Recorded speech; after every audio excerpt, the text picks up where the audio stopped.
मैं उस गुजरात में आई हूँ जिस जगह बाबा साहब ने संकल्प लिया था 23 सितंबर 1917 को। तो आप मेरे पीछे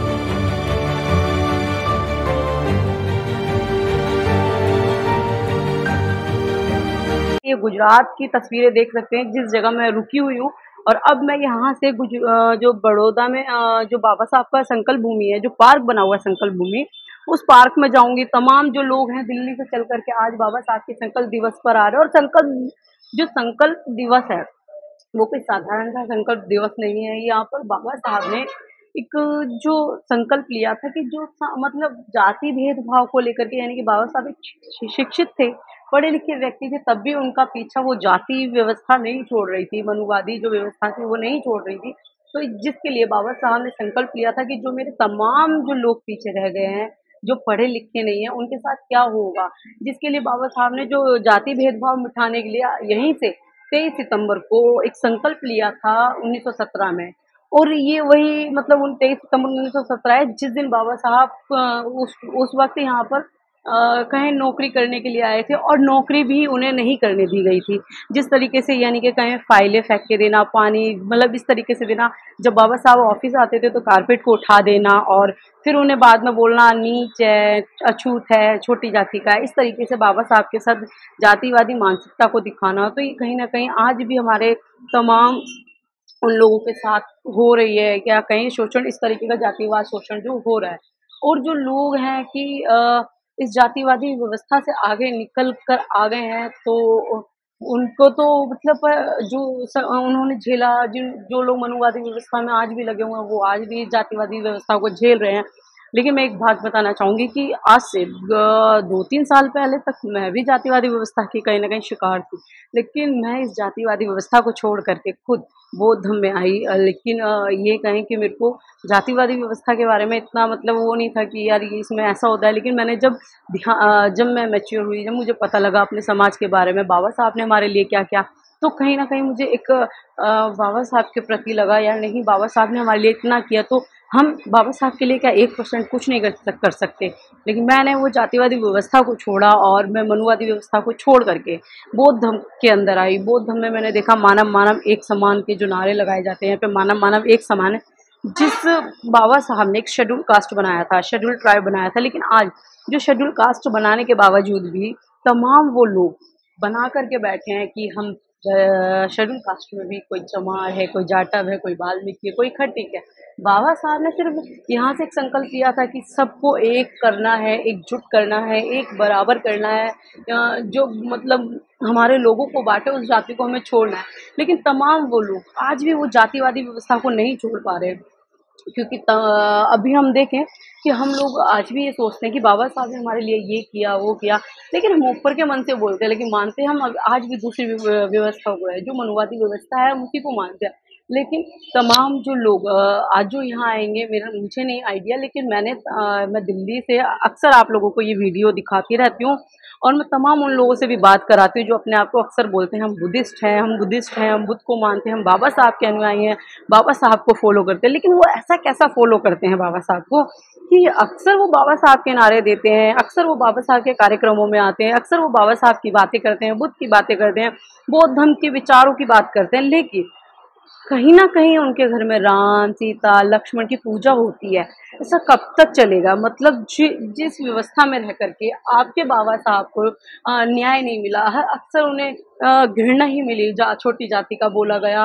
मतलब कि अगर एक व्यक्ति इतना पढ़ लिख जाता है और उसके साथ इतना भेदभाव होता है, तो भी सोचिए, मतलब उसने वो जातिवादी व्यवस्था को तोड़ करके, पढ़ लिख करके आप लोगों के लिए इतना संघर्ष किया। इतना संघर्ष करने के बाद वो इतने ऊपर आए और उसके बाद भी उन्होंने कहें कि हम लोगों के ऊपर, यानी कि हम जो उनके बच्चे हैं, अनुयायी हैं, जो हम अपने आप को बोलते हैं कि हम बाबा साहब के बच्चे हैं, जिन्होंने हमारे ऊपर अपने 4-4 बच्चे कुर्बान कर दिए, अपनी यहाँ तक कि पत्नी को कुर्बान कर दिया, हम अपने माता-पिता को उन्होंने कुर्बान कर दिया, उन्होंने कभी पीछे मुड़कर नहीं देखा। उनके साथ जितनी सारी जो कहें कि समाज में अगर एक व्यक्ति के साथ एक घटना घटती है तो वो वैसे ही टूट जाता है। लेकिन बाबा साहब के साथ तो अक्सर घटना पे घटना घटती रही और लेकिन बाबा साहब ने कभी भी पीछे मुड़कर नहीं देखा।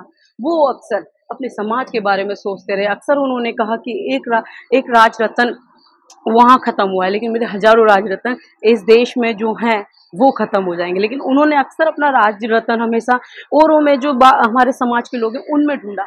लेकिन हमारा समाज आज बाबा साहब को किस में ढूँढता है? राम, सीता, लक्ष्मण में।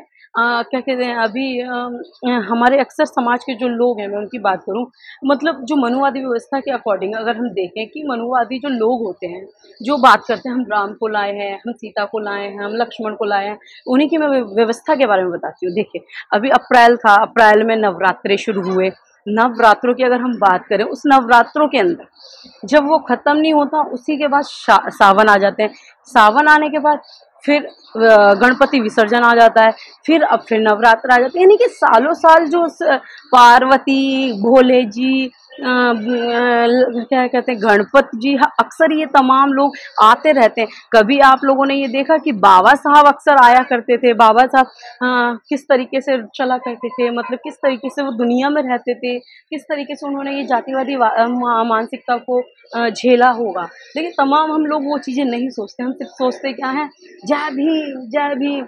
जय भीम एक वो चीज़ है। आज मैं इस चीज़ के लिए भी एक बताना चाहूँगी आपको कि मैंने भी बतेरे नारे लगाए, जय माता की, जय पिता की, जय उसकी, बड़े नारे लगाए। लेकिन जो एक नारा था, जय भीम का नारा, वो एक अपने आप में इतना पावरफुल नारा है कि वो मैं नारा लगाती हूँ ना, आज भी वो रियलिटी है कि पहले जो एक लोग कहते हैं, मतलब जय भीम, मतलब एक ऊपरी मन से कहते हैं कि जय भीम, जय भीम, ठीक है, उसमें नहीं। और वो मेरी रियलिटी है कि जब से मैं जय भीम का नारा लगाना सीखी या जय भीम के बारे में जानना सीखी, वो अंदर से एकदम खून में उबाल लाता है। और एक कहीं न कहीं खुशी होती है यार कि हम बाबा साहब के बच्चे हैं, बाबा साहब हमारे पिता थे, वो हमारे, मतलब हम तो बहुत पीछे हैं। बाबा साहब ने अगर हमारे लिए कुछ ना किया होता तो आज हम इतने अच्छे कपड़े ना पहन पाते, जिस तरीके से आज हम रह रहे हैं, हम ना रह पाते, घरों में रह रहे हैं, हमारे पास गाड़ियाँ हैं। लेकिन बाबा साहब की ये चीज़ें जो सरकारी नौकरियों में चढ़ जाते हैं, मैं उनकी भी बात बताना चाहूँगी। जो सरकारी कर्मचारी होते हैं, जो सरकार में जाकर के नौकरियाँ तो ले लेते हैं, सरकारी नौकरियाँ, वो भी इनसे ये पूछा जाए कि जो ये सरकारी नौकरियाँ आप लोग ले पा रहे हैं, ये आखिर किसकी वजह से ले पा रहे हैं? राम सीता की वजह से ले पा रहे हैं या बाबा साहब की वजह से ले पा रहे हैं? मतलब कहीं न कहीं इन दोनों चीज़ों के बारे में जानना बहुत ज़रूरी है। तो आज तमाम इन्हीं चीज़ों के बारे में हम बात करने के लिए संकल्प भूमि आए हैं। और तमाम जो लोग, कहा जाता है कि बाबा साहब की रैली में भी कई लोगों को पैसे दे कर के बुलाया जाता है, लेकिन यहाँ पता लगेगा आज हकीकत आखिर क्या है। तो यहाँ पर गुजरात में मैं हूँ, आप मेरे पीछे देख सकते हैं, गुजरात का नज़ारा है यहाँ पे। और ये मैं फ्लैट, मतलब मैं एक फ्लोर पे हूँ, थर्ड या फोर्थ फ्लोर पे हूँ। यहाँ से मैं ये वीडियो इसलिए बना रही हूँ क्योंकि कहीं न कहीं आज भी मुझे बहुत बुरा लगता है कि जब मैं एक गुलाम होकर के, अपनी गुलामियों की जंजीरों को तोड़ करके, जब मैं एक गुलाम होकर के, गुलामियों की जंजीर को तोड़ करके अपने घर में वापस आ सकती हूँ, तो क्या तमाम लोग जो आज दूसरे के घर में गुलाम बने हुए हैं, यानी कि जब कहें कि दूसरे के घर में जाकर के हम इस तरीके से गुलाम बने हुए हैं, वहाँ रह रहे हैं, उसके बाद भी जातिवादी मानसिकता इतनी है लोगों में कि हमें बार-बार सुनना पड़ता है, ये नीच जाति का है, ये छोटी जाति का है, ये फलाना जाति का है, ये ढिका जाति का है। तो मतलब उस जाति व्यवस्था को तोड़ करके, तमाम उन चीज़ों को हम छोड़ करके पीछे क्यों अपने घर में वापस नहीं आ सकते भई? हमारे घर में क्या, हमारे घर में सीधा ये बोला गया है कि मानव मानव एक समान है, और राम सीता को हम ब्रह्मा विष्णु महेश को कभी भगवान नहीं मानेंगे, इसलिए हम मतलब इस घर में नहीं आना चाहते। तो तमाम मेरे उन लोगों से ये सवाल है, क्योंकि अभी 17 अभी जो 17 तारीख गई है, आज 23 तारीख है सितंबर की, 17 सितंबर को जो तमिलनाडु के पेरियार जी थे, उनका एक इतिहास दबाने के लिए सोचिए कितनी बड़ी साजिश चली जा रही है। पिछले साल भी मैं आपको बता दूं, ये वही 17 तारीख है जिसमें अक्सर कहा जाता है कि आज पेरियार जी का जन्मदिन है, और उसी दिन मोदी जी का भी जन्मदिन हो जाता है। और दूसरी बात, एक खास बात और मैं आपको बताना चाहूंगी, जो लोग मेरी ये वीडियो देखेंगे उनको सबको पता है कि मैं क्या बोलने वाली हूँ, क्योंकि गलत बहुत लोग मानेंगे इस वीडियो को देख करके मेरा, क्योंकि दिवाली जब आती है, मैंने भी दिवाली मनाई, लेकिन अब मैं दिवाली नहीं मनाती क्योंकि मुझे पता लग गया कि दिवाली का आखिर मकसद क्या था, दीपदान उत्सव क्या था, मेरे को ये सब चीज़ें पता लगी।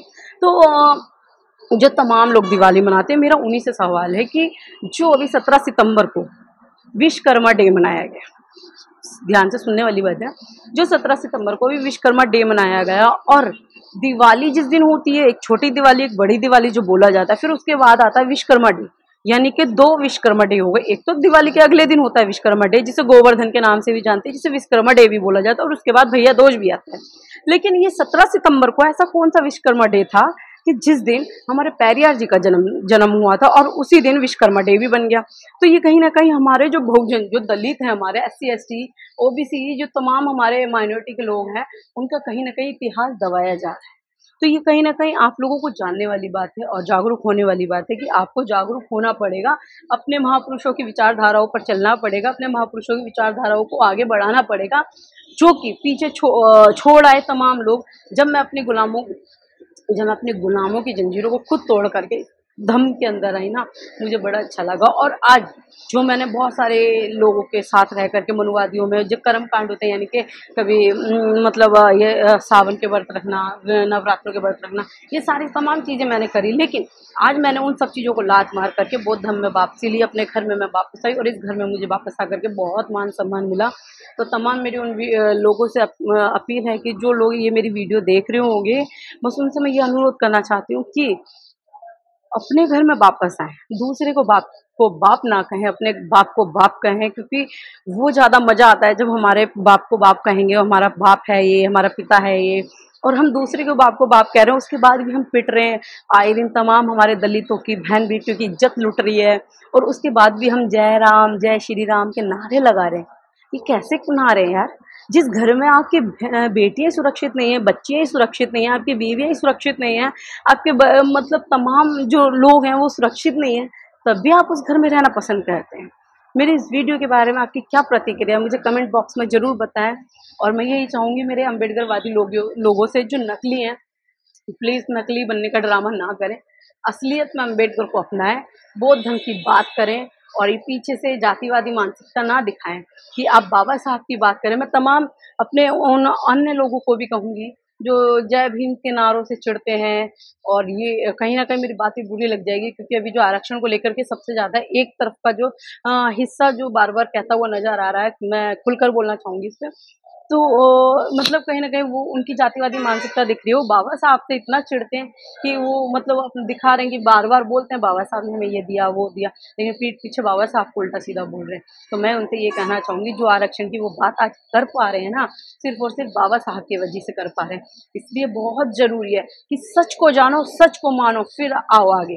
तो अपने धर्म में आओ, अपने अधर्म को अपनाओ, अपने सच को। मैं यहाँ से अभी ट्रैवल कर के, ये रोड है जिधर से मैं अभी संकल्प भूमि के लिए जाऊँगी, तो प्लीज़ मेरी इस वीडियो को ज़्यादा से ज़्यादा शेयर करें, और जितने भी मेरे ये लोग वीडियो देख रहे हो मुझे कमेंट्स करना ना भूलें। हमारे चैनल लाइक, शेयर, सब्सक्राइब देखना मत भूलिएगा। जय भीम, जय भारत, जय संविधान, नमो बुद्धाय। धन्यवाद। चैनल आर्थिक समस्या से गुजर रहा है। अगर आप बहुजन समाज में बाबा साहेब अम्बेडकर और तथागत बुद्ध की विचारधारा को अधिक से अधिक लोगों तक पहुंचाना चाहते हैं, तो हमें आर्थिक सहयोग प्रदान करें, ताकि हम अपने चैनल के माध्यम से देश विदेश में समता, बंधुता, एकता और संवैधानिक अधिकारों को ज्यादा से ज्यादा लोगों तक पहुंचा सकें। आप अपनी सहायता राशि नीचे लिखे खाते में जमा करा सकते हैं। खाता धारक गौतम रत्न, खाता संख्या 3169576865 IFSC कोड SBIN 0060336, बैंक भारतीय स्टेट बैंक। आप हमारे बैंक खाते का विवरण स्क्रीन पर भी देख सकते हैं।